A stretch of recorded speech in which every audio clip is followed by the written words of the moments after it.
नमस्कार सभी को। तो जो जेई लेवल की मैथ है उसमें हम लोगों ने लास्ट क्लास में एक छोटा सा पॉइंट स्टार्ट किया था, एस्मिका को कैसे सरल करते हैं। उम्मीद आप लोगों को वो बहुत अच्छे से चीज़ें समझ में आई होंगी और आप उस चीज़ पर मेहनत भी कर रहे होंगे। एक चीज़ तो आप भी जानते हो कि जब तक मैथ में आप अपने हाथ से कुछ नहीं करते तब तक कोई कुछ नहीं कर सकता। ठीक है, चलिए आज मैं उस बेसिक से पार्ट को थोड़ा सा उठाने की कोशिश करूँगा और उससे रिलेटेड जितनी भी चीज़ें हैं अच्छी अच्छी हम धीरे धीरे चीज़ों को डिस्कस करते हुए चलेंगे। तो फंक्शन के जो छोटे छोटे कॉन्सेप्ट हैं उन चीज़ों के बारे में हम अभी बातचीत कर रहे हैं। तो उन कॉन्सेप्ट को आप अच्छे से कवर कीजिए क्योंकि यही पूरी कैलकुलस का बेस रहेगा, जैसा आप लोग इस चीज़ को समझते भी हैं। चलिए आज हम बात करेंगे फंक्शन का हिंदी में जो होता है वो होता है फलन। कि फलन है, इसकी परिभाषा क्या है, मैं इसकी परिभाषा लिखता हूँ और उसी से रिलेटेड एक दो जो छोटी छोटी चीज़ें हैं उन चीज़ों के बारे में हम बातचीत कर रहे होंगे आप। तो देखो फंक्शन पहली चीज़ तो ये रहेगी, मैंने आप लोगों को कल की क्लास में स्टार्ट में ये चीज़ बताई थी कि सबसे छोटी संख्या जो पार्ट होगा, सबसे छोटा जो पार्ट होगा वो अंक होंगे, अंक से संख्याएं बनेंगी, संख्याओं से समुच्चय बनेगा, वो समुच्चय से रिलेशन और रिलेशन से फलन, इस प्रकार स्टेप टू स्टेप चीज़ें आएंगी। ठीक है, अब देखो कि दो समुच्चय जो होंगे, जैसे दो समुच्चय जो होंगे उनमें कोई ना कोई रिलेशन होता है आपस में। जैसे मान लें कि पहली जो होगा दूसरे में स्क्वायर में जाएगा, क्यूब में जाएगा, इस प्रकार कोई ना कोई रिलेशन होगा, उसी रिलेशन से फलन बनता है। तो फलन की डेफिनेशन जो होगी उस चीज़ को हम देखते हैं। चलो देखो लिखेंगे समुच्चय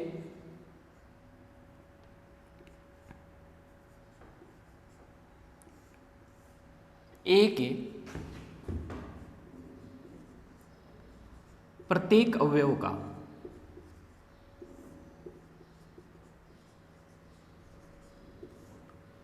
समुच्चय ए के प्रत्येक अवयव का बी के अद्वितीय अवयव से अवयव समुच्चय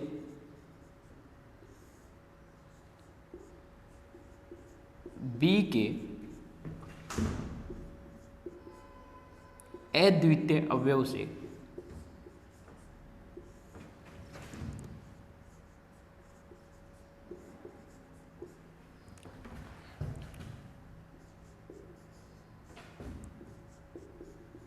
संबंध रखता हूं।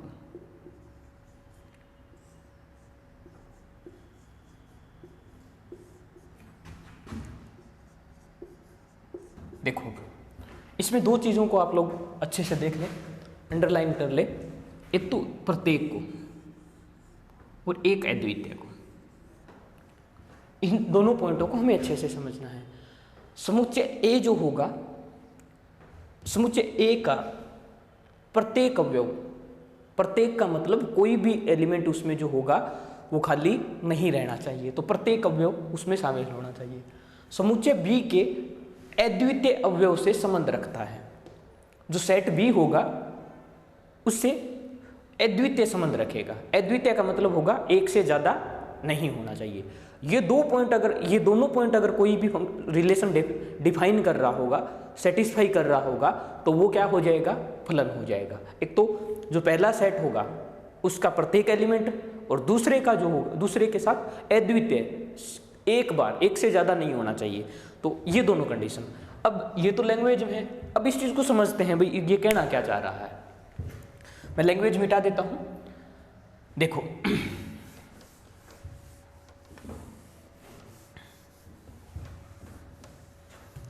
मैं ये मान लेता हूं कि ये सेट मेरे पास ए है और ये जो है सेट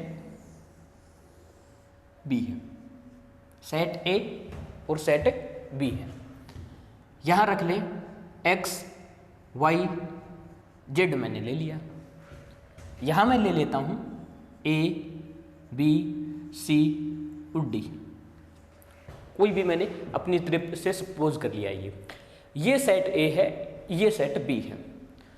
अगर इसमें डिफाइन है कोई भी रिलेशन, तो पहली चीज क्या बोली, सेट ए का प्रत्येक एलिमेंट, ये जो सेट ए है इसका प्रत्येक एलिमेंट होना चाहिए। तो यहां ध्यान रखना है कि ये प्रत्येक एलिमेंट संबंधित होना चाहिए आगे, इसमें कोई भी एलिमेंट जो होगा वो क्या नहीं रहना चाहिए, खाली नहीं रहना चाहिए। मैं जैसे ऐसे ले लेता हूँ, ये कर लिया मैंने, ये ले लिया, और मैंने चलो सपोज कर लो ऐसे ले लिया, इस प्रकार ये एक दूसरे से रिलेट है। ठीक है, अब एक चीज़ देखो, क्या ये फंक्शन है या नहीं है, इस चीज़ के लिए हमें देखना है। ये देखें तो पहली चीज़ क्या थी, सेट ए का प्रत्येक एलिमेंट, एक सेट में ए एक्स वाई और जेड तीन एलिमेंट है और तीनों की तीनों आपस में आगे रिलेट है, पहली कंडीशन सेटिस्फाई होगी। दूसरी क्या थी, अद्वितीय, बी के अद्वितीय से संबंध होना चाहिए। अद्वितीय का मतलब केवल सिंगल होगा, तो एक्स केवल एक से रिलेट कर रहा है, वाई केवल सी से रिलेट कर रहा है, जेड केवल बी से रिलेट कर रहा है, इसका मतलब अद्वितीय भी है। मान लो अगर मैं ये लिख लेता जेड डी से और रिलेट है, तो जेड का अगर मान लिखे तो बी और डी दोनों आ रहे हैं, क्या अद्वितीय मान आ रहा है इसका, इस टाइम अद्वितीय नहीं आ रहा है, बी और डी दोनों आ रहे हैं, इसका मतलब इस कंडीशन में ये क्या नहीं रहेगा, फंक्शन नहीं रहेगा, तो ये चीज़ हो जाएगी। चलिए इस चीज़ को मैं अभी मिटा देता हूँ, केवल इस चीज़ को समझना है। तो जो मैंने बोला था, दो पॉइंट मैंने जो अंडरलाइन किए थे, एक तो प्रत्येक के लिए और एक अद्वितीय के लिए। ठीक है, ये दोनों पॉइंट हर बार हमें चेक करने होंगे रिलेशन के लिए, कौन सा रिलेशन जो फंक्शन में कन्वर्ट हो सकता है, कौन सा नहीं हो सकता है। ठीक है, अब एक चीज़ और ध्यान रखें, यहाँ से तीन नाम हमारे पास आएंगे,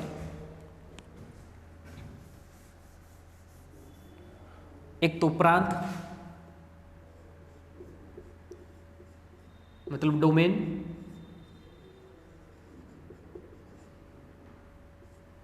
दूसरा परिसर रेंज, और तीसरा सहप्रांत मतलब कोडोमेन।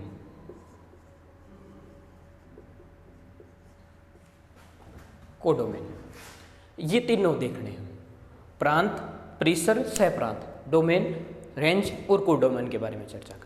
तो हमें ये ध्यान रखना है कि जो हमारा पहला समुच्चय होगा, ये जो सेट ए होगा, इसका जो प्रत्येक एलिमेंट होगा वो सारे के सारे एलिमेंट होंगे वो डोमेन में आएंगे।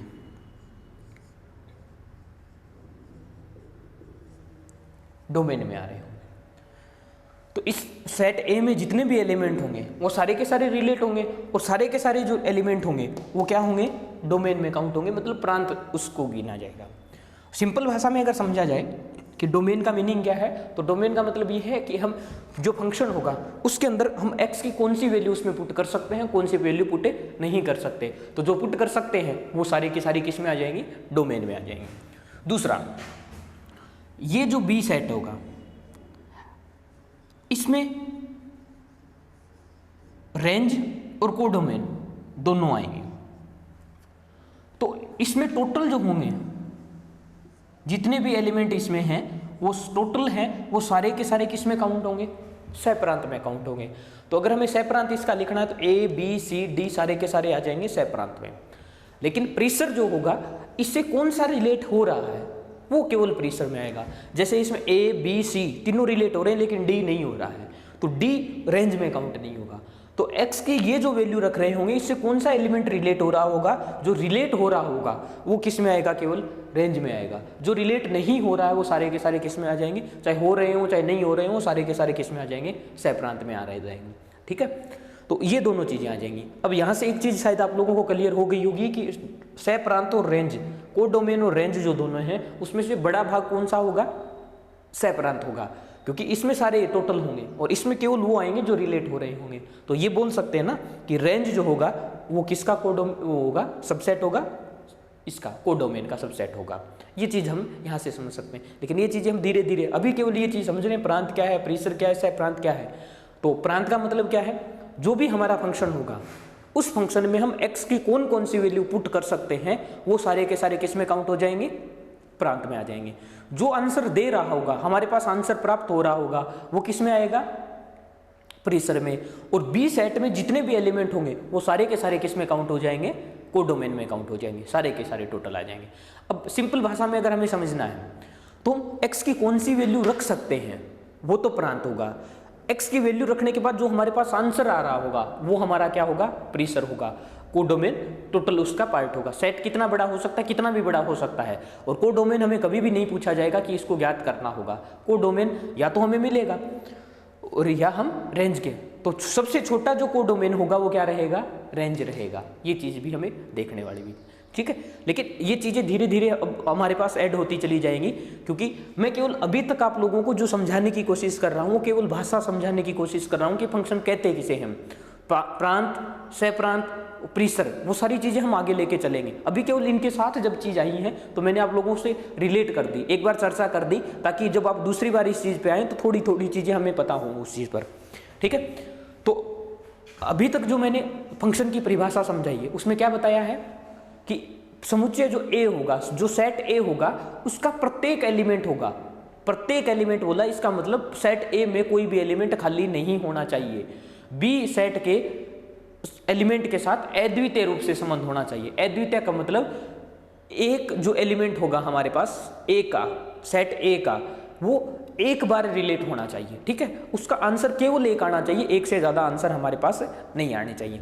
अब मैं 3 या 4 इस प्रकार के डायग्राम बनाता हूँ और हम देखेंगे कि उनमें से कौन सा फंक्शन है, कौन सा फंक्शन नहीं है, ठीक है। चलिए देखते हैं।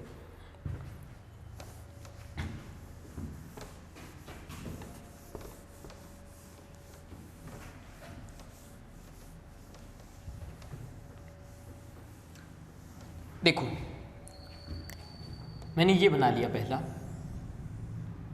ये है ए बी सी डी, और यहाँ मैंने ले लिया एक्स वाई और जेड। डी का रिलेट कर दिया जेड से, बी को कर दिया वाई से और ए को कर दिया एक्स से। ये कोई रिलेशन इसमें डिफाइन है, ये सेट ए है, ये सेट बी है, 2 सेट है, ठीक है। अब देखो हमें ये बताना है क्या ये फंक्शन है या नहीं है।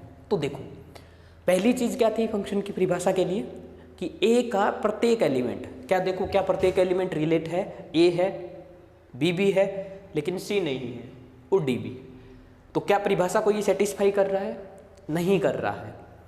तो क्या है, प्रत्येक एलिमेंट, जो मैंने पहला ही पॉइंट अंडरलाइन किया था कि सेट ए का प्रत्येक एलिमेंट होना चाहिए, यहाँ प्रत्येक एलिमेंट इससे रिलेट नहीं हो रहा है, इसका मतलब ये फंक्शन नहीं है। तो इसके नीचे लिख लेंगे हम लोग कि नॉट ए फंक्शन, ये कोई फंक्शन नहीं है,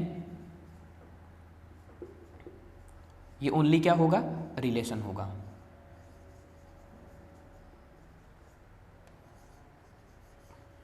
ओनली ये रिलेशन होगा। इस प्रकार हमें पूरी डेफिनेशन को चेक करना है, ठीक है। तो शायद इसमें कोई प्रॉब्लम नहीं होगी। पहला जो पॉइंट था प्रत्येक एलिमेंट होना चाहिए, वो इसमें सेटिस्फाई नहीं हो रहा है। चलिए दूसरे पॉइंट की तरफ बढ़ते हैं हम लोग।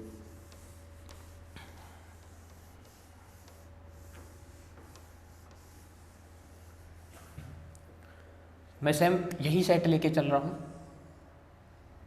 और यहां मैंने ले लिया है एक्स वाई जेड, ये सेट बी लिया है वापस। ये कोई रिलेशन इसमें डिफाइन है, ए एक्स के साथ है, बी वाई के साथ है, सी डी जेड के साथ है और सी बी जेड के साथ है। अब हमें देखना है क्या ये फंक्शन है या नहीं है। यहां से देखें,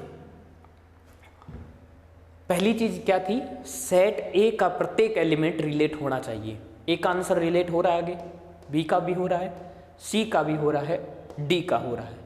इसका मतलब हमारी जो पहली कंडीशन थी कि प्रत्येक एलिमेंट रिलेट होना चाहिए, वो यहाँ सेटिस्फाई कर रहा है, ठीक है। प्रत्येक एलिमेंट क्या हो रहा है, यहाँ रिलेट कर रहा है। दूसरा क्या था, अद्वितीय रूप से होना चाहिए। अद्वितीय देखो, ए अगर हम यहाँ से रखेंगे, फंक्शन के अंदर ऑपरेट करेंगे, तो आंसर हमारा क्या आएगा, एक्स। क्या अद्वितीय है, जी हाँ अद्वितीय है, क्योंकि रखने के बाद केवल एक आंसर आ रहा है हमारे पास, केवल एक सिंगल आंसर आ रहा है। यहां देखें, बी रखेंगे तो क्या आएगा, वाई। अद्वितीय है, जी जरूर है, क्योंकि वही बी रखेंगे तो आंसर वाई आएगा। सी रखेंगे तो जेड। क्या ये अद्वितीय है या नहीं, सी रखेंगे तो आंसर हमारा जेड आ रहा है। क्या एक से ज़्यादा कोई आंसर आ रहा है? नहीं आ रहा है, इसका मतलब वो अद्वितीय है। डी रखेंगे तो जेड आ रहा है, अद्वितीय है? जी हाँ, अद्वितीय है। अब यहाँ किसी के दिमाग में कंफ्यूजन हो सकता है कि सी का भी जेड आ रहा है, डी का भी जेड आ रहा है। तो ये पॉसिबल है क्योंकि जब हम सी ऑपरेट करेंगे तो आंसर जेड आ रहा है, एक से ज़्यादा आंसर नहीं आ रहा ना सी के लिए। सेम चीज़ किसके लिए है? डी के लिए है। डी अगर जब रखेंगे तो आंसर क्या आ रहा है हमारे पास? जेड आ रहा है। तो सी और डी दोनों के लिए आंसर केवल जेड आ रहा है। तो हमें आंसर इस प्रकार मैच कर सकता है कि सी का भी जेड आ रहा है, डी का भी जेड आ रहा है, लेकिन हमें ये देखना है क्या अद्वितीय आंसर आ रहा है। तो सी जब रखेंगे तो उसका आंसर क्या आ रहा है? अद्वितीय आ रहा है, एक से ज़्यादा नहीं आ रहा है। डी जब रखेंगे तब भी अद्वितीय आ रहा है, इसका मतलब ये क्या है? फंक्शन है। तो इसको लिख लेंगे, ये फंक्शन है, फंक्शन है। और फंक्शन अगर है तो हम यहाँ से चेक कर ले। देखो ये लिखा है डी और इसके नीचे स्मॉल लिखा है मैंने एफ। डी का मतलब होगा डोमेन, डोमेन ऑफ फंक्शन क्या होगी वो चीज़ भी हम यहाँ से थोड़ा सा स्टार्ट कर लेते हैं।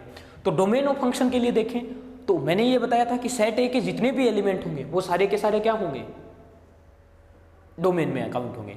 तो ए बी सी और डी सारे के सारे एलिमेंट आ जाएंगे। तो डोमेन अगर हम लिखना चाहें तो क्या आ जाएगा? वो ए बी सी और डी, ये हमारा आंसर हो जाएगा। रेंज आर और एफ, रेंज अगर लिखना चाहें तो रेंज में हमें क्या करना है? रेंज में क्या होगा? जो आंसर आ रहा है तो यह आ जाएगा एक्स आ रहा है आंसर, वाई आ रहा है, जेड आ रहा है, मतलब बी जो होगा इसमें जितने भी रिलेट हो रहे होंगे वो सारे आंसर होंगे। तो यहाँ तो ऐसा कोई है नहीं जो रिलेट नहीं हो रहा। चलिए मैं आप लोगों के लिए एक चीज़ यहाँ लिख लेता हूँ, डब्ल्यू और लिख लेता हूँ, चलो आसान रहेगा हमारे लिए। तो इसमें खाली है तो कोई दिक्कत नहीं हमें, जो परिभाषा थी वो प्रत्येक यहाँ से होना चाहिए, है आंसर अद्वितीय आना चाहिए, अद्वितीय भी आ रहा है। तो अगर मैं रेंज लिखना चाह रहा हूँ तो रेंज में केवल वो एलिमेंट आएंगे जो इससे रिलेट हो रहे हैं। तो कौन कौन से आ जाएंगे? एक्स वाई और जेड, एक्स वाई और जेड जितने रिलेट हैं। लेकिन अगर मैं कोड डोमेन लिखना चाहूँ तो कोड डोमेन का जो आंसर आएगा वो कितना आ जाएगा? इसमें जितने भी एलिमेंट है बी में वो सारे के सारे, तो एक्स वाई जेड और डब्ल्यू, ये सारे आंसर हमारे पास आ जाएंगे।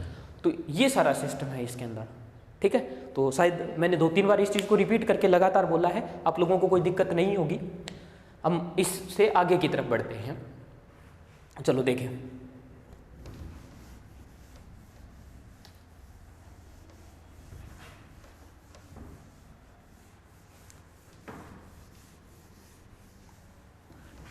देखो चलो, ये हमारा ए सेट है, ए बी सी डी जो हम लेके चल रहे हैं उसी को लेके चल रहे हैं। ये हमारा है एक्स वाई जेड और डब्ल्यू, मैंने ये ले लिया। ये रिलेशन कोई भी डिफाइन है सेट ए से बी में, ए से बी में। अब देखो एक का मैंने आंसर दे दिया एक्स, एक का मैंने आंसर दे दिया जेड, सी का डब्ल्यू ले लिया और एक का साथ के साथ वाई भी दे दिया और डी का भी डब्ल्यू दे दिया। इस प्रकार ये सेट हम लोगों ने माना है, इस प्रकार ये सेट है। अब इसमें देखें कौन सा इसके साथ डिफाइन है, कौन सा इसके साथ। पहली चीज़ हमें चेक करनी है क्या ये फंक्शन है या नहीं है, ठीक। चलो देखो, फंक्शन के लिए पहली कंडीशन हमारी ये है कि एट ए जो है इसका प्रत्येक एलिमेंट जो होना चाहिए वो आगे रिलेट होना चाहिए। ए का आंसर है इसका मतलब रिलेट है, बी का है इसका मतलब है सी है आगे रिलेट, और डी इसका मतलब जो हमारी पहली कंडीशन है कि प्रत्येक एलिमेंट इससे रिलेट होना चाहिए, वो कंडीशन सेटिस्फाई है। दूसरी चीज़ देखें क्या यूनिक है, अद्वितीय है, वो देखना है। ए को जब रखेंगे तब आंसर किस किस से रिलेट हो रहा है? एक्स और वाई से। तो ए रखेंगे तो एक्स आंसर आ सकता है, वाई आ सकता है। क्या ये अद्वितीय है, यूनिक है? नहीं है, क्योंकि या तो आंसर जो होगा हमारा एक्स होगा या वाई होगा। इसका मतलब यहाँ अद्वितीय नहीं है, और अगर अद्वितीय नहीं है तो ये फंक्शन नहीं होगा। बी जेड के साथ है, सी डब्ल्यू के साथ है, डी डब्ल्यू के साथ। अब इसमें तो दिक्कत नहीं है, लेकिन यहाँ देखें सी किसके साथ है? डब्ल्यू के साथ। क्या सी अद्वितीय रूप से यहाँ रिलेट कर रहा है? हाँ कर रहा है, क्योंकि सी का केवल आंसर कितना आ रहा है? डब्ल्यू एक आ रहा है। डी केवल डब्ल्यू के साथ आ रहा है। तो ये दोनों तो अद्वितीय हैं, लेकिन ये अद्वितीय नहीं है, इसका मतलब ये हमारा फंक्शन नहीं है। ये इसके नीचे लिख लेंगे नोट ए फंक्शन, ये एक फंक्शन नहीं है, ओनली रिलेशन, ये केवल एक संबंध है। ठीक है, तो ये चीज़ हम यहाँ से लिख सकते हैं इस चीज़ को। तो मेरे अकॉर्डिंग मैंने 2-3 एग्जाम्पल ले लिए हैं, आप लोग इस चीज़ को और बढ़िया तरीके से भी कर सकते हो, और एग्जाम्पल भी इस पर पुट कर सकते हो, लेकिन चीज़ें वही चेक करनी है। क्या प्रत्येक एलिमेंट जो सेट ए होगा उसका प्रत्येक एलिमेंट रिलेट कर रहा है या नहीं कर रहा है, दूसरा क्या अद्वितीय रूप से वो इससे रिलेट है या नहीं है, ये 2 पॉइंट चेक करने। अगर दोनों पॉइंट सेटिस्फाई करता है कोई रिलेशन तो वो फंक्शन हो जाएगा, अगर दोनों में से एक भी कंडीशन सेटिस्फाई नहीं कर रहा है इसका मतलब वो नहीं होगा। ठीक है, चलिए हम आगे की तरफ बढ़ते हैं। इससे आगे की तरफ बढ़े तो ये तो चीज़ हो जाएगी जब हमारे पास डायरेक्ट दे रखा होगा, एलिमेंट दे रखे होंगे, लेकिन मान लो हमारे पास एलिमेंट नहीं दे के जो डोमेन और रेंज वगैरह जो दे रखे होंगे वो जैसे आर में, एन में, मतलब नेचुरल नंबर है, वास्तविक संख्याएं हैं, उन चीज़ों में अलग अलग तरीके से दे रखा होगा, तब हम कैसे करेंगे। ठीक है, चलिए देखिए।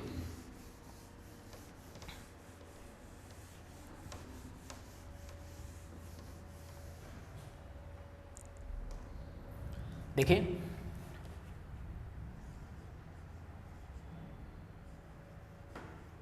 हेडिंग लगा लेंगे ग्राफिकल मेथड।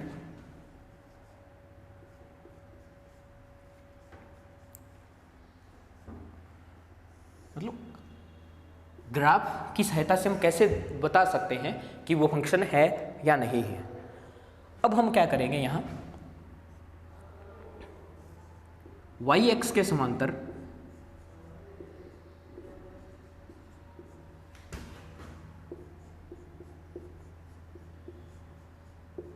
y एक्स के समांतर एक लाइन खींचेंगे। जो भी हमें दे रखा होगा फंक्शन के पदों में उसका ग्राफ बनाएंगे, और उसका ग्राफ बनाने के बाद हम लोग क्या करेंगे, y एक्स के समांतर एक लाइन खींचेंगे। अब लाइन जो होगी वो इस प्रकार खींचेंगे कि वो अधिकतम बिंदु को पॉइंट को या कट करे। तो अगर केवल ये पॉसिबल नहीं है कि वो एक से अधिक बिंदुओं को कट करे, मतलब ये है कि वो जो y एक्स के समांतर हम लाइन खींचेंगे वो अगर ग्राफ को केवल एक बिंदु पर कट कर रही होगी तब तो क्या होगा, वो फंक्शन होगा। लेकिन अगर कहीं भी एक से ज़्यादा बिंदुओं को वो लाइन कट कर रही होगी तो वो क्या नहीं होगा, फंक्शन नहीं होगा। अब इस चीज़ को समझने के लिए हमें सबसे पहले ग्राफ तो आना चाहिए, ग्राफ का जैसे जो फंक्शन का सबसे पहले फंक्शन जैसे ही दे दिया मैंने, फंक्शन कुछ भी लिखा, उस फंक्शन का अगर मुझे ग्राफ नहीं आता है तो मैं लाइन कहाँ खींच पाऊंगा। तो उस चीज़ के लिए ज़रूरी है कि हमें पहले ग्राफ आए, कुछ बेसिक फंक्शन आए, उसके बाद उन चीज़ों पर हम बढ़ रहे होंगे। ठीक है, तो पहले हमें ग्राफ करने होंगे इस मेथड को सीखने के लिए। तो पहले तो मैं आप लोगों को बता देता हूँ कि हम कौन कौन से बेसिक फंक्शन होंगे उनके बारे में पढ़ेंगे। ठीक है, और फिर उन एक एक फंक्शन की हम धीरे धीरे क्या करेंगे, डिटेल से मेथड देखेंगे। ग्राफ क्या होता है उसका, डोमेन उसका क्या हो सकता है, रेंज उसका क्या हो सकता है, सारी चीज़ों के बारे में हमें देखना पड़ेगा, तब जाके ये मेथड हम अप्लाई कर पाएंगे। लेकिन अगर हमें ग्राफ नहीं आता तो ये मतलब ही नहीं, सवाल ही पैदा नहीं होता कि हम इस चीज़ को कर पाए। चलिए देखते हैं।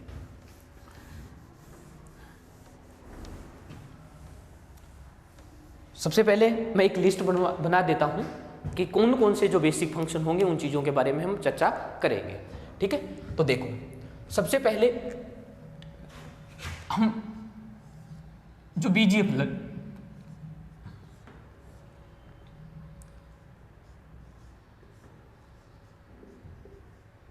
बीजीय फलन है उनके बारे में बातचीत करें। 1 नंबर इसमें आएगा पॉलिनोमियल फंक्शन।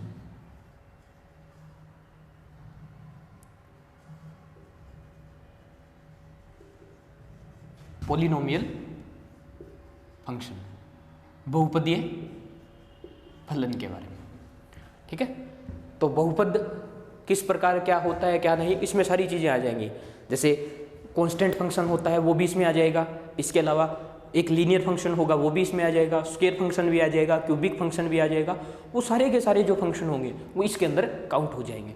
ठीक है, मैं केवल अभी लिस्ट बना रहा हूँ, इन चीज़ों के बारे में बता नहीं रहा आप लोगों को कैसे कैसे हैं। मैंने एग्जाम्पल के तौर पे आप लोगों को समझाने के लिए बताया है। अभी मैं एक बार लिस्ट बना देता हूँ कि कौन कौन से फंक्शन के बारे में हमें पढ़ना है। ठीक है, पॉलिनोमियल फंक्शन हो गया।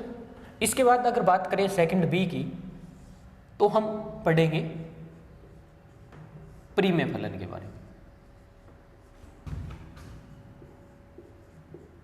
परिमेय फलन मतलब रेशनल जो भी फंक्शन होंगे उन चीज़ों के बारे में बात करेंगे। रेशनल नंबर आप लोग जानते हैं, उसी प्रकार जैसे 1/x है, 1/x² है, 1/x³ है, उन फंक्शन के बारे में यहाँ हम चर्चा करेंगे। सी तो परिमेय आ गया, तो हम अपरिमेय फलनों की भी बात करेंगे। अपरिमेय फलन, तो अपरिमेय फलन में कौन कौन से आएंगे, जैसे √x है, x⁻⁴ है, x⁻⁴ है, 1/5 है, 1/6, इन सब के बारे में हम चर्चा कर रहे होंगे अपरिमेय फलन के अंदर। ठीक है, नेक्स्ट जो 4 नंबर है डी, उसकी बात करें तो ये होता है पीसवाइज फंक्शन। पीसवाइज फंक्शन मतलब ऐसे फंक्शन जो बीच में टूट रहे होंगे, कंटिन्यूअस नहीं होंगे। तो पीसवाइज फंक्शन में मॉडुलस फंक्शन एक, ग्रेटेस्ट इंटीजर फंक्शन, महत्तम पूर्णांक फलन 2, फ्रैक्शनल पार्ट और सिग्नम फंक्शन। ये मुख्य रूप से 4 फंक्शन होंगे जिनके बारे में हमें चर्चा करनी है। 5 नंबर जो ई पार्ट है, ई के बारे में बात करें तो इसमें आएंगे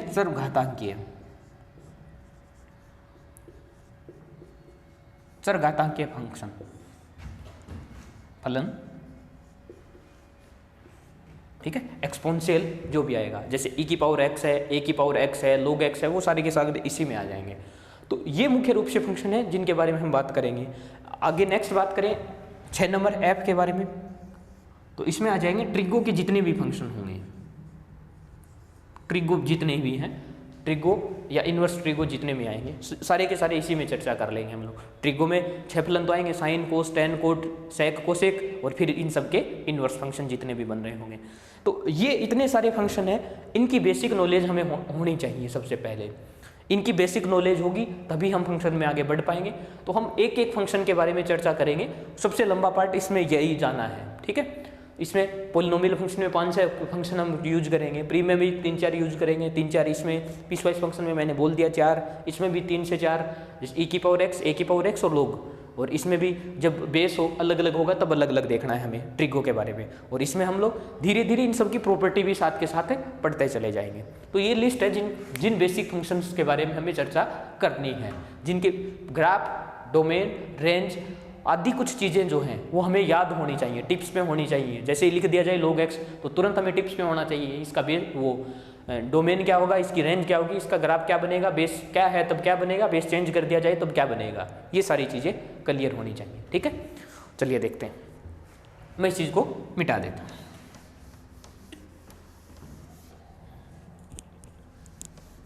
देखो चलो,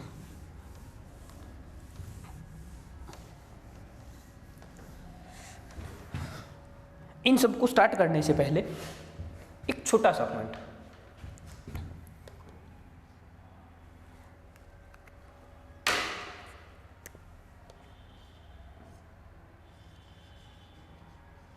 वैल्यू ऑफ फंक्शन।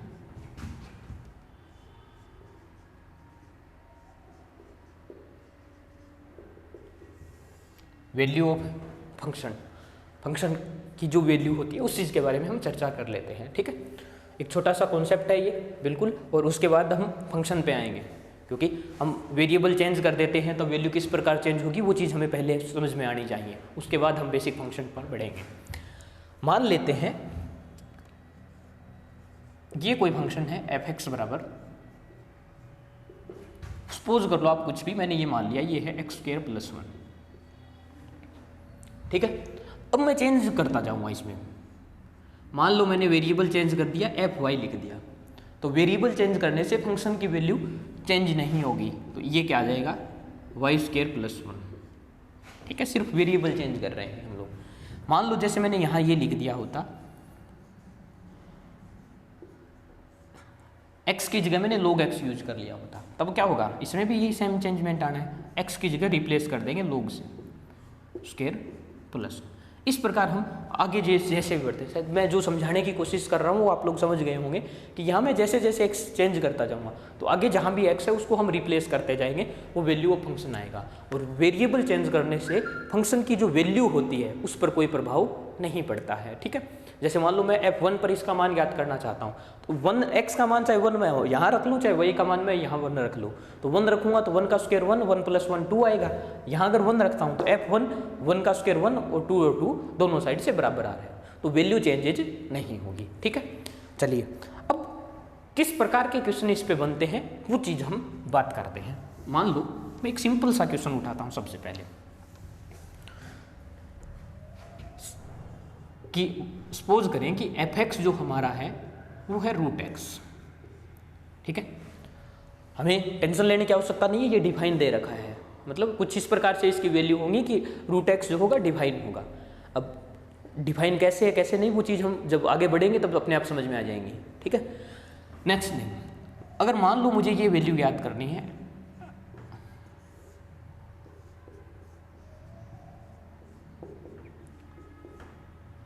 ये फंक्शन दे दिया मुझे f(x) बराबर √x है और ये क्वेश्चन पूछ लिया f100 और ये वैल्यू देके वैल्यू पूछ रहा है इन दोनों की क्या आएगी, तो वैल्यू ऑफ फंक्शन का ये क्वेश्चन बन रहा है। अब यहाँ हमें क्या करना, अभी मैंने बताया था जैसे जैसे हम संख्याएं चेंज करते जाएंगे तो वैसे उसके अकॉर्डिंग पुट करते जाएंगे। तो यहाँ देखें f ये 100 है, 100 यहाँ पुट करेंगे तो 100 का रूट और 100 का जो रूट होगा वो कितना आएगा 10 आएगा, ठीक है। एक चीज़ ये भी ध्यान रखना है कि जो धनात्मक संख्याएं होती हैं उनका जो वर्गमूल होता है वो धनात्मक आता है, ठीक है। हम लोग जब प्लस और माइनस दोनों 10 का जब स्क्वायर करते हैं तो हमें 100 मिलता है, लेकिन उल्टे में हम माइनस उसमें नहीं करेंगे, धनात्मक संख्या का जो वर्गमूल होता है वो धनात्मक होता है, ये ध्यान रखना है। तो यहाँ से कितना आ जाएगा मान हमारे पास, अब 100 है, 100 का अगर रूट लेंगे तो कितना आ जाएगा, चलो लिख लेते हैं हम, यहाँ आ जाएगा 100, नीचे ये है 49, तो 49 का 49 और प्लस यहाँ 64 में 64 लिख लेते हैं, आ गई चीज़ें। तो इसकी वैल्यू कितनी आएगी 10, इसकी वैल्यू कितनी आ जाएगी 7 और इसकी वैल्यू कितनी आ जाएगी 64 में 8, तो ये आ जाएगा 10/15 मतलब 2/3 ये आंसर आ जाएगा, ठीक है। और प्रैक्टिस हमें कुछ इस लेवल से करनी है कि हमें तुरंत ये चीज़ें, ऐसा नहीं कि हम ये तो समझ में आ गया कि वैल्यू ऑफ फंक्शन है, हम इससे आगे सोल्व नहीं कर पा रहे हो, ये तो चलो बहुत सिंपल क्वेश्चन है, लेकिन आगे जैसे जैसे बढ़ेंगे तो ऐसा नहीं कि हम कैलकुलेशन में फंसते चले जाएं। स्पीड इस तरीके से मेंटेन करनी है, वरना हम कभी भी पेपर कंप्लीट नहीं कर पाएंगे इतने कम टाइम में, ठीक है। हमें कॉन्सेप्ट भी यूज़ करना है, कैलकुलेशन भी स्पीड से रखनी है, तो वो सारी चीज़ें अपने साथ मेंटेन करनी है। और ये सब कुछ होगा कैसे, कब, जब हम प्रैक्टिस कर रहे होंगे। बिना प्रैक्टिस चाहे कॉन्सेप्ट आपका कितना भी स्ट्रॉन्ग हो, हम क्वेश्चन को सोल्व नहीं कर पाएंगे, उसमें हमें टाइम लगेगा। कॉन्सेप्ट सिर्फ इसमें इतना यूज कर रहे हैं कि हम वैल्यू ऑफ फंक्शन में क्या कर रहे हैं, ये पार्ट तक। अगर इससे आगे हम सोल्व नहीं कर पा रहे हैं तो कॉन्सेप्ट की दिक्कत नहीं है, आपकी ये दिक्कत है कि आप उसको कैलकुलेट नहीं कर पा रहे हो। तो प्रैक्टिस तो करनी ही करनी पड़ेगी, और कोई ऑप्शन नहीं है प्रैक्टिस के अलावा, ठीक है। चलो, तो ये एक सिंपल क्वेश्चन था जो मैंने समझाने की कोशिश की है कि वैल्यू ऑफ फंक्शन का मीनिंग क्या है, ठीक है। अब मैं 2 क्वेश्चन ऐसे पुट कर रहा हूँ, 2 क्वेश्चन ऐसे इंपॉर्टेंट उठा रहा हूँ जो जेईई बहुत बार पूछ चुका है, उन पे कोई ना कोई चेंजेस करके उस कॉन्सेप्ट को यूज करता है कहीं ना कहीं, ठीक है। चलिए उस क्वेश्चन पे आते हैं हम लोग।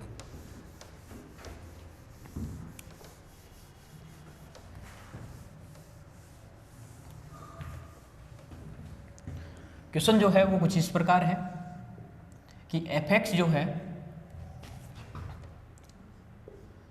वो है k की पावर x, ये है k,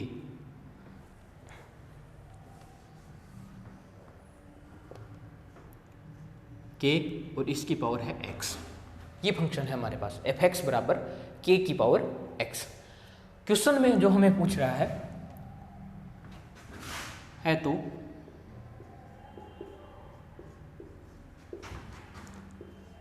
f y और इसकी पावर हमें दे रखी है 4, इसकी वैल्यू पूछ रहा है हमसे क्या होगी।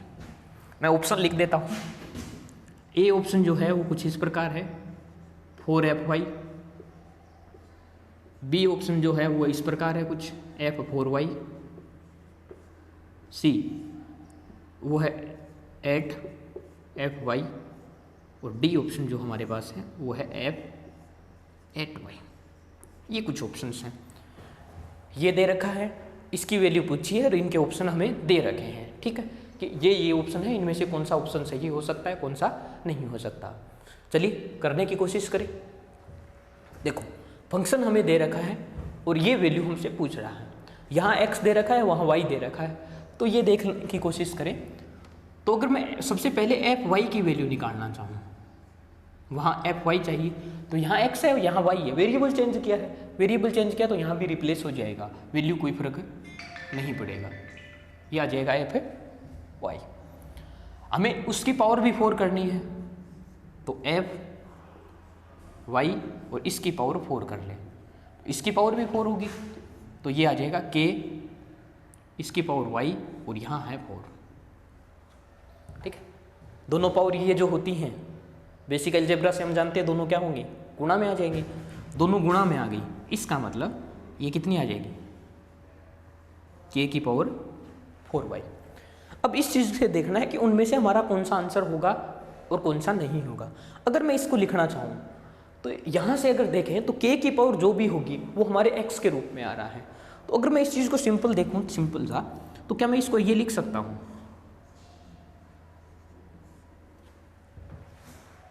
पॉसिबल है। अब अगर इस ऐसे नहीं समझ में आ रहा तो उल्टा भी करके देख लेना भाई, हम इसका मान निकाल लें कितना आएगा। चलिए देख लेते हैं, यहाँ मैं निकाल रहा हूँ कि f जो है 4y की वैल्यू में निकालने की कोशिश कर रहा हूँ, तो k की पावर x आंसर होगा, तो k की पावर 4y हमारे पास आंसर आएगा। यही हमारा यह है, यही हमारा ये है, तो आंसर क्या जाएगा हमारा, सेकंड आंसर होगा, b इसका जो भी होगा वो आंसर होगा, ठीक है। ये देखें, ये मान लो हमने ये कर लिया, लेकिन हम अभी सीख रहे हैं इन चीज़ों को, तो सबके देख ले भी बाकी तीनों गलत क्यों हैं, ये दोनों तो नहीं होंगे, ये दिखाई दे रहा है एट वाई वाले, इसका आंसर क्या आएगा वो और देख ले, 4fy, और fy की वैल्यू कितनी है हमारे पास, k की पावर y, तो इसका जो भी मान आएगा, इसका ये जो मान आएगा वो आ जाएगा 4 और k की पावर y, ये आ जाएगा। तो हमारा तो ये नहीं है ना, ठीक है, इसलिए पहला गलत हो जाएगा, केवल दूसरा सही होगा। ये चीज़ हमें देखनी है, ठीक है। और एक चीज़ ऐसे भी करके चलेंगे, ऑप्शन हम कितने कट कर सकते हैं, कितने नहीं, कितनी स्पीडली से हम इस क्वेश्चन पर जा सकते हैं, वो चीज़ें भी हमारे लिए मेंटेन होगी, ठीक है। चलिए नेक्स्ट क्वेश्चन की तरफ बढ़े। उम्मीद है मुझे इसमें आप लोगों को कोई प्रॉब्लम नहीं होगी, और अगर आप देख रहे हैं तो साथ के साथ पेन और कॉपी रखें, क्योंकि मैं जब तक क्वेश्चन कर रहा हूँ आप लोगों को बहुत ईजी लगेगा, लेकिन आप जब अपने हाथ से करोगे तो कहीं ना कहीं आप फंस रही होंगी चीज़ें। तो आप लोगों के लिए सबसे यही है कि अगर आप लोग केवल बेसिक से यूज कर रहे हैं, मान लो आप लोगों ने पहले ये चीज़ें आप लोगों ने नहीं पढ़ रखी हैं, तो एक बार ऐसा कर लीजिए, इस वीडियो को देखिए एक बार आप लोग, ठीक है। और फिर आप लोग क्या कीजिए, साथ के साथ सारे क्वेश्चंस करते चलिए, और थोड़ा बहुत आप लोगों को बेसिक आता है तब साथ के साथ करते जाइए आप लोग, ठीक है। दूसरी बात, आप लोग कुछ एक चीज़ें आ रही हैं कि हमें स्क्रीनशॉट लेने का टाइम दीजिए, ये कीजिए, तो मैं आप लोगों से एक रिक्वेस्ट करता हूं कि आप लोग स्क्रीनशॉट के भरोसे मत रहिए, कॉपी डालिए, नोट्स उनके साथ के साथ बनाते चलिए। स्क्रीनशॉट में आप लोगों ने स्क्रीनशॉट ले लिया, वो फ़ोन में सेव रह जाएगा, आप लोग बुक में कभी कॉपी में अपने नहीं लेके आ पाओगे उन चीज़ों को। तो आप लोग ऐसा कीजिए कि साथ के साथ नोट्स बनाते चलिए, ठीक है। अगर आप लोगों को ये लग रहा है कि स्पीड थोड़ी ज़्यादा है तो एक बार इस चीज़ को देख लीजिए, फिर वापस आप लोगों के पास ये सेव रहता है तो आप लोग इस चीज़ को दोबारा भी देख सकते हो, तो उसमें कोई प्रॉब्लम नहीं है। लेकिन जितनी डिटेल से मैं हर एक चीज़ पर जा सकता हूँ मैं जाने की कोशिश कर रहा हूँ, जितना मैं आप लोगों से डीपली कॉन्सेप्ट को यूज़ कर रहा हूँ, तो आप लोग इतना डीपली चलिए, ठीक है। तो इस चीज़ का थोड़ा सा ध्यान रखें भाई आप प्रैक्टिस अगर नहीं कर पा रहे हैं तो मैं आप लोगों को कोई गारंटी नहीं दे रहा हूँ कि मैं सब कुछ करवा दूंगा, ये करवा दूँ, मैं सिर्फ कॉन्सेप्ट आप लोगों को दे सकता हूँ। अब कितने अच्छे से उस चीज़ को अप्लाई कर सकते हो वो आप पे डिपेंड करता है। एक ही क्लास में बहुत सारे स्टूडेंट होते हैं, कॉन्सेप्ट सेम बताया जाता है सबको, लेकिन स्टूडेंट कैसे उस चीज़ को अप्लाई कर पाता है वो चीज़ें प्रैक्टिस करोगे तब चीज़ें समझ में आ जाएंगी अपने आप, ठीक है। चलिए, तो स्क्रीनशॉट के भरोसे मत रहिए, लिखते जाइए इन चीज़ों को। अगर आप लोग केवल पहली बार पढ़ रहे हैं तो केवल इस चीज़ को एक बार क्लास को देखिए, उसके बाद दोबारा इस चीज़ को देख सकते हो आप लोगों को, ठीक है। चलो नेक्स्ट क्वेश्चन की तरफ बढ़ते हैं हम लोग। जेई का पूछा हुआ क्वेश्चन है ये भी, नेक्स्ट पार्ट में चलते हैं।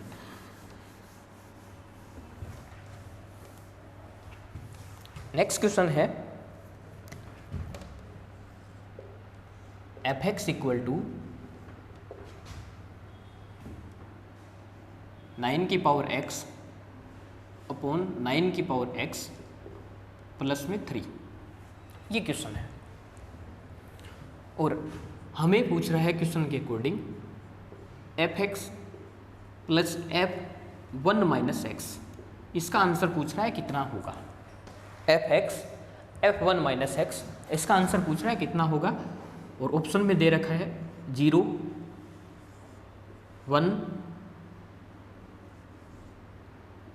और 2, डी में नन ऑफ दीज, इनमें से कोई नहीं। ठीक है, कि 3 ऑप्शन है। क्वेश्चन हमारे पास ये एफ एक्स की वैल्यू दे रखी है, एफ एक्स और एफ 1 माइनस एक्स की वैल्यू हमसे पूछ रहा है, और ऑप्शन है हमारे पास 0, 1, 2 और इनमें से कोई नहीं है। चलो हम इस चीज़ को सोल्व करने की कोशिश करते हैं। एफ एक्स की वैल्यू है 1 माइनस एक्स की, हम यहाँ से निकाल लेंगे, कोई दिक्कत नहीं होगी। चलो ये है 9 की पावर x और यह आ जाएगा 9 की पावर x प्लस में 3, एफ एक्स की वैल्यू हमारे पास। मैं इसको अलग से सरल कर लेता हूँ पहले, फिर यहाँ रख लेंगे, ठीक है, क्योंकि थोड़ा सा एक साथ आप लोगों को दिखाई नहीं देगा फिर। चलिए मैं इस साइड इसको सरल करता हूँ, यहाँ दिखाई दे रहा है आप लोगों को। ये है एफ 1 माइनस एक्स, हमें ज्ञात करना है। चलिए पहले यहीं पे कर लेते हैं, वो मैं मिटा दूंगा, फिर उसी चीज़ को रख लेंगे। अगर मैं एफ 1 माइनस एक्स की वैल्यू ज्ञात करना चाह रहा हूँ, तो मैंने अभी आप लोगों को ये चीज़ समझाई थी कि जहाँ भी x होगा वहाँ से इसको रिप्लेस कर लेंगे, तो ये आ जाएगा 1 माइनस एक्स, नीचे से कितना आ जाएगा 1 माइनस एक्स और प्लस में 3, कोई दिक्कत नहीं। अब इनको अलग अलग लिख लें, अलग अलग लिखेंगे तो हमें पता है कि जब बेस सेम होता है तो पावर ऐड हो जाती है, तो मैं इसको ऐसे भी तो लिख सकता हूँ 9 की पावर माइनस एक्स, दोनों का बेस सेम है, पावर ऐड होगी तो दोनों 1 माइनस एक्स वापस बन जाएगा। इस चीज़ को भी मैं यहाँ से हटा के लिख सकता हूँ 9 की पावर माइनस एक्स, ठीक है। अब यहाँ से ये भी देखें कि 9, 3, 9, नीचे से 3 कॉमन आ रहा है, तो नीचे से 3 कॉमन ले लेंगे 1/3, ठीक है। ऊपर से 9 अलग है तो इस 9 को मैं बाहर लिख लेता हूँ। ये कितना बन जाएगा, 9 की पावर माइनस एक्स है, तो ये कितना बनेगा, ये बन जाएगा 1/9 की पावर x, तो इसको लिख लेंगे 1/9 की पावर x। यहाँ देखें, यहाँ से मैंने 3 कॉमन ले लिया है बाहर, 3 ले लिया तो यहाँ कितना बचेगा, केवल 3। ये कितना बन जाएगा 1/9 की पावर x और प्लस में 1, सॉरी यहाँ 1, क्योंकि 3 तो हम कॉमन ले ही चुके हैं। अब अगर एलसीएम लें तो ये बचेगा केवल 1, क्योंकि नीचे कितना आ जाएगा, चलिए देख लें, इसका ले लें एलसीएम, तो ये बनेगा 1/9 की पावर x है। तो ये क्या, इसको अगर मैं ये लिखना चाहूँ तो ये लिखा जाएगा, ठीक है। आप एलसीएम ले लेना, इसका सरल हो जाएगा इससे। तो 9 की पावर x, 9 की पावर x दोनों एक दूसरे से क्या हो जाएंगे, कैंसिल आउट हो जाएंगे। यहाँ से इसको सोल्व करेंगे तो ये कितना आ जाएगा 3, तो ये जो आंसर निकल के आएगा वो आ जाएगा 3/, ये है 3 और प्लस में 9x, 3 + 9 की पावर x। ये हमारे पास फंक्शन किसका मान आ रहा है, f1 माइनस एक्स का आंसर ये हमारे पास आ रहा होगा, ठीक है। थोड़ी सी कैलकुलेशन है, इसको आप सरल कर सकते हो, इतनी तो कर ही सकते हो। चलिए अब हमारा जो क्वेश्चन है उस पर आते हैं। क्वेश्चन क्या है, इसका मान ज्ञात करना, तो इसकी वैल्यू कितनी है हमारे पास, 9 की पावर x, और ये कितना है 9 की पावर x प्लस में 3। ये वैल्यू इसकी आई है तो ये भी रख लेंगे यहाँ, ये बन जाएगा 3/3 + 9 की पावर x, ये बन गया। अब देखो दोनों का हर का जो पद है वो सेम है, दोनों का एलसीएम सेम आएगा तो दोनों के ऐड हो जाएगा, तो ये आंसर कितना बन जाएगा हमारे 9 की पावर x प्लस 3 और बटे में बन जाएगा 9 की पावर x प्लस 3, दोनों कैंसिल आउट होकर आंसर कितना आ रहा होगा 1, तो आंसर कितना आ जाएगा इसका 1 आ जाएगा, ठीक है। ये कॉन्सेप्ट है। अब इस कॉन्सेप्ट को मैंने इतना डीपली सोल्व इसलिए किया है कि इससे हम 2 रिजल्ट निकालेंगे, और उन रिजल्ट पे जेई न जाने कितनी बार क्वेश्चन पूछ चुका है, बहुत बार उसी कॉन्सेप्ट को कहीं ना कहीं घुमा फिरा के बार बार पूछ रहा है, ठीक है। चलिए इसको तो मैं मिटा देता हूं जो क्वेश्चन है हमारा। अब मैं रिजल्ट की तरफ बढ़ रहा हूं।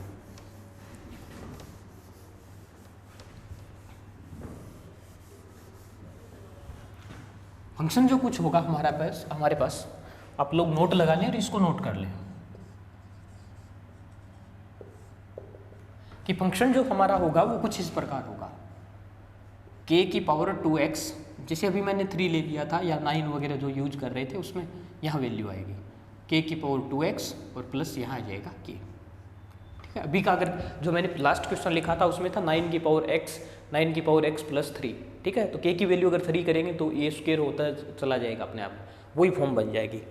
तो उसमें पहला पॉइंट तो हमारे पास यही पूछा जाएगा कि f ऑफ x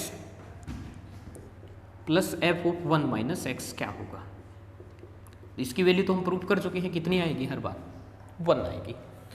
मान लो हमारे पास नेक्स्ट पार्ट बढ़ के हमसे ये पूछ ले कि f है 1/n प्लस 1 प्लस फंक्शन हमारा f है 1/n प्लस 2 और इस प्रकार चलता जाए। 1 आ गया ना यहाँ 2 n प्लस 1, आगे आ जाएगा f 3/n प्लस 1 और इस प्रकार ये चलता हुआ जा रहा है f/n प्लस 1 तक। ठीक है, यहाँ से स्टार्ट है n प्लस 1 नीचे 1 2 3 4 5 और कहाँ तक जा रहा होगा हमारा n तक जा रहा होगा। और इसमें से हमारे पास नंबर भी दे सकता है, जैसे मान लो यहाँ मैंने 40 लिख दिया तो आगे कहाँ तक जाएगा, वो 39 तक चला जाएगा। अब हमसे पूछ सकता है कि इसकी वैल्यू कितनी होगी। तो कॉन्सेप्ट दिमाग में हमारे ये होना चाहिए कि f of x plus f of 1 minus x का आंसर कितना होगा, 1 होगा। यहाँ देखें इसको, अगर मैंने fx मान लिया है तो 1 माइनस एक्स कितना होगा, तो रख ले कितना आ जाएगा 1 माइनस 1/n प्लस 1। तो n प्लस 1 करेंगे तो n प्लस 1 में से 1 जाएगा तो क्या बन जाएगा, इसको भाई सरल कर ले आप लोग, ये बनेगा n/n प्लस 1। एलसीएम जब इसको लेके सरल करेंगे तो ये वैल्यू हमारे पास आ रही है। तो क्या ये नहीं बन गया। तो पहली और लास्ट जो वैल्यू होगी इन दोनों को अगर एक साथ कर लें तो क्या ये बन रहा है fx plus f1 minus x और इन दोनों की वैल्यू कितनी आएगी, 1 आ रही। मतलब 2 स्टेप मिलके इसका आंसर कितना दे रहे हैं, 1। इसी प्रकार अगर इसको देखेंगे तो ये स्टार्ट से सेकंड है, वो लास्ट से सेकंड आएगी। इस प्रकार पेयर बनते चले जाएंगे। ठीक है, तो एक जो पेयर होगा उसका आंसर कितना आ रहा है, 1 आ रहा है। टोटल पेयर यहाँ संख्याएं कितनी हैं, n, तो पेयर कितने बनेंगे, हाफ n/2, तो हाफ का आंसर भी 1 है लगातार, तो 1 1 1 1 1 इस प्रकार आता चला जाएगा। तो इसका जो आंसर होगा वो कितना होगा, n/2 होगा। दिखाई दे रहा होगा आगे, n/2 आ रहा है, n/2 उसका आंसर होगा। अब मान लो यहाँ मैं ये इस प्रकार ना दे के नंबर दे देता हूँ, यहाँ दे दिया, जैसे मैंने अभी जो मैंने बोला था वही मैं लिख लेता हूँ। मान लो क्वेश्चन ने ये दे दिया था ऊपर वाला, ये दे दे या ये रिजल्ट दे दे और फिर इस प्रकार की वैल्यू पूछ ले, तो f 1/40 प्लस f 2/40 और इस प्रकार धीरे धीरे चलते चले जाएं और यहाँ तक वैल्यू पूछ ले हमसे कि f है 39/40 कितना होगा, क्योंकि नीचे वाला n प्लस 1 है, ऊपर वाला n है। तो इसका जो आंसर होगा वो कितना होगा, n/2। तो n कौन सा है, 39, तो इसका जो आंसर आएगा वो कितना आ जाएगा, 39/2। तो ये एक छोटा सा कॉन्सेप्ट है जिस पे जेईई ने बहुत बार क्वेश्चन पूछा है, ये वाला, या तो ये वैल्यू पूछता है या ये वैल्यू पूछता है, या संख्या में कोई ना कोई चीज़ देके वो पूछ सकता है। और इसमें ध्यान रखना, जो 2 पार्ट बनेंगे, 2 पेयर से जो एक पेयर बनेगा उसका आंसर 1 आ रहा होता है। तो इसका 1 हो गया, फिर सेकंड लास्ट और यहाँ से सेकंड, दोनों का फिर 1 होगा। तो इस प्रकार 2 स्टेप से आंसर आएगा 1। तो टोटल स्टेप इसमें कितनी है, n, तो आंसर कितना हो जाएगा, n/2 आ जाएगा। ठीक है, तो ये एक छोटा सा कॉन्सेप्ट था हमारा वैल्यू ऑफ फंक्शंस को लेकर। कल या जो भी नेक्स्ट हमारी इसमें क्लास होती है उस क्लास में हम चर्चा करेंगे जो बेसिक फंक्शंस हैं उनके बारे में। ठीक है, तो बेस टॉपिक है ये पूरी कैलकुलस का, अच्छे से इस चीज़ को कवर करके चलना है। और यहाँ तक अगर कोई दिक्कत है तो उस चीज़ को रिपीट कीजिए बार बार। और ये जो कैलकुलेशन है मैं उम्मीद करता हूँ आप लोग अपने हाथ से करने की कोशिश करेंगे। ठीक है, चलिए, थैंक यू आज की क्लास।